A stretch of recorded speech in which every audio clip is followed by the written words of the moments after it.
Hallelujah. मुझे सुनने वाले हर एक को जल्द आने वाले यीशु मसीह के नाम में आप सभी को प्रेम भरा सलाम।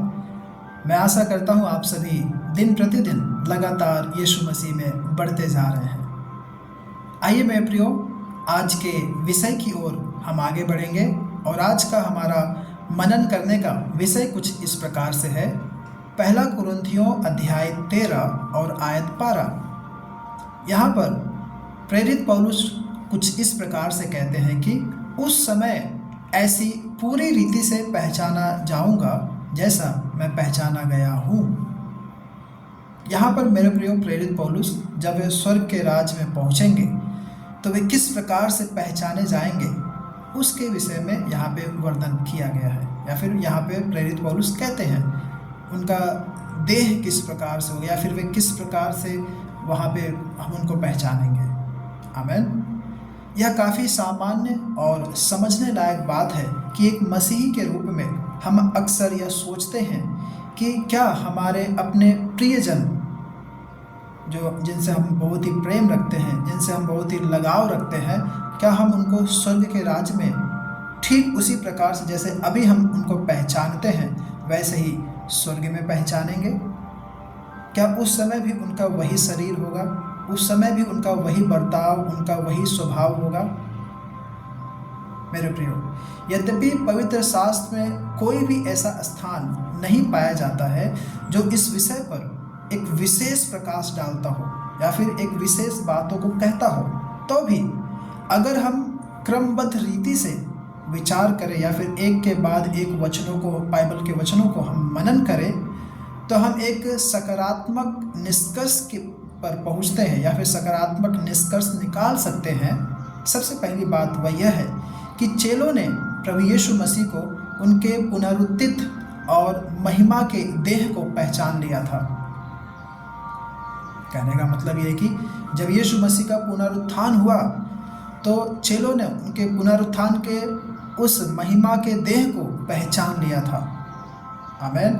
और प्रभु यीशु का भौतिक रूप अपरिवर्तित था, यानी कि वे जैसा इस पृथ्वी पर दिखाई देते थे ठीक वैसा ही उनका रूप था।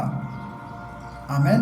वे वैसा ही उनका चेहरा भी था, लेकिन वो पूरी की पूरी महिमा में बदली हुई थी, पूरा महिमा से भरा हुआ था। इस बात पर कोई भी शंका नहीं थी कि वे ही यीशु हैं, और चेलों ने वास्तव में उन्हें पहचाना, ये तो वही यीशु है जिनके साथ हमने इतने साल बिताए, हमने सेवा किए। आमीन। इससे हमें यह संकेत मिलता है कि जब हम स्वर्ग में होंगे तो हमारा भी भौतिक रूप नहीं बदलेगा। आमीन। परंतु साथ ही साथ हमारा जो देह है वह महिमा के देह में बदल जाएगा। अभी हम हाड़ मांस में हैं, लेकिन उस समय हम महिमा के देह में रूपांतरित हो जाएंगे, बदल जाएंगे। आमीन। मेरे प्रियो, पवित्र शास्त्र में कहीं भी ऐसा नहीं बताया गया है कि हम सब एक समान दिखाई देंगे या फिर हम सभी का एक ही चेहरा होगा, एक ही देह होगा, हम सभी को सब एक ही जैसा सब कुछ होगा। नहीं, बल्कि पहला यूहन्ना अध्याय 3 और आयत 2 में कहा गया है कि हम प्रभु यीशु मसीह के समान होंगे। आमीन। इसका अर्थ यह है कि हम नैतिक रूप से यीशु के समान होंगे। जैसा यीशु का शरीर है, देह है, जैसा यीशु मसीह है, उसी प्रकार से हम भी होंगे। इसका मतलब यह है कि वहाँ पर पाप और पाप के प्रभाव नहीं होगा।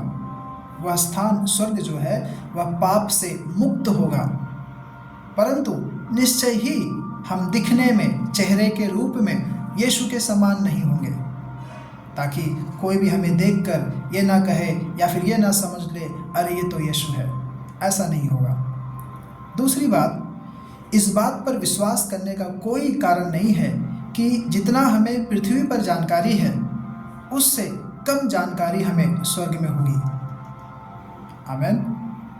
जब हम इस पृथ्वी पर एक दूसरे को पहचानते हैं तो फिर यह बात हमें क्यों विचित्र प्रतीत होनी चाहिए कि हम वहाँ भी एक दूसरे को पहचानेंगे। आमीन। तब भी वैसे ही पहचानते थे और आज भी हम वहाँ पर वैसे ही पहचानेंगे। आमेन। तो फिर यह बात निश्चित है कि जैसा आप यहाँ पर एक दूसरे को पहचान रहे हैं, स्वर्ग में भी एक दूसरे को आप पहचानेंगे। आमेन।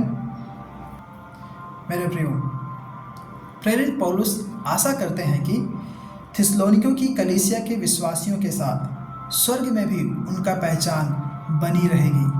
और वे कहते हैं कि थिस्सलुनीकियों की कलीसिया के विश्वासी उनकी आशा, उनका आनंद और बढ़ाई के मुकुट होंगे। आप इस विषय में पहला थिस्सलुनीकियों अध्याय 2 और आयत 19 में आप पढ़ सकते हैं। मेरे प्रियो, बाइबल में इस बात के संकेत पाए जाते हैं कि विश्वासियों को ऐसी सामर्थ्य दी जाएगी कि जिससे वे उन लोगों को भी पहचान लेंगे जिन्हें उन्होंने इससे पहले कभी नहीं देखा। जैसे कि पतरस, याकूब और यूहन्ना ने मूसा और एलिय्याह को रूपांतरण के उस पर्वत पर पहचान लिया था। आप इस विषय में मत्ती रचित सुसमाचार अध्याय 17 और आयत 4 में आप देख सकते हैं। ठीक इसी प्रकार से नरक में पड़े धनवान व्यक्ति ने स्वर्ग पर बैठे अब्राहम को पहचान लिया। लूका रचित सुसमाचार अध्याय 16 और आयत 24 में लिखा है, प्रभु यीशु मसीह ने यहूदियों को बताया कि वे अब्राहम, इसहाक और याकूब और अन्य भविष्यवक्ताओं को परमेश्वर के राज्य में देखेंगे। आमेन।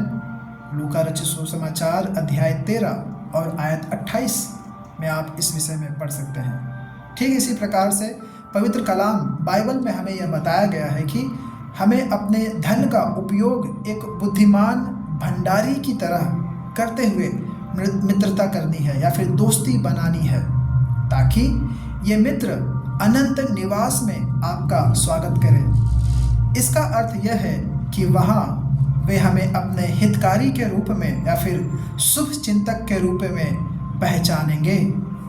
आमेन। लूका रचित सुसमाचार अध्याय 16 और आयत 9। मेरे प्रियो, परंतु हमें एक सावधानी रखना बहुत ही आवश्यक है।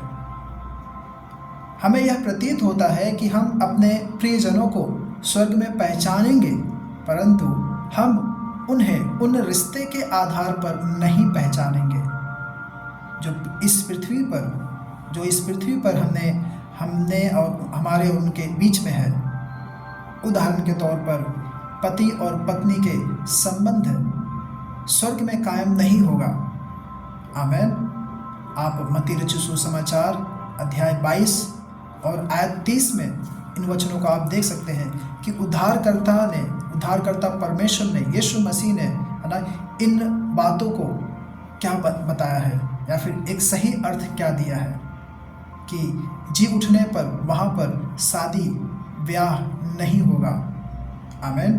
तो मत्ती रचित सुसमाचार अध्याय 22 और आयत 30 इस प्रकार से कहता है कि क्योंकि जी उठने पर वे न विवाह करेंगे और न विवाह में दिए जाएंगे, परंतु स्वर्ग में परमेश्वर के दूतों के समान होंगे।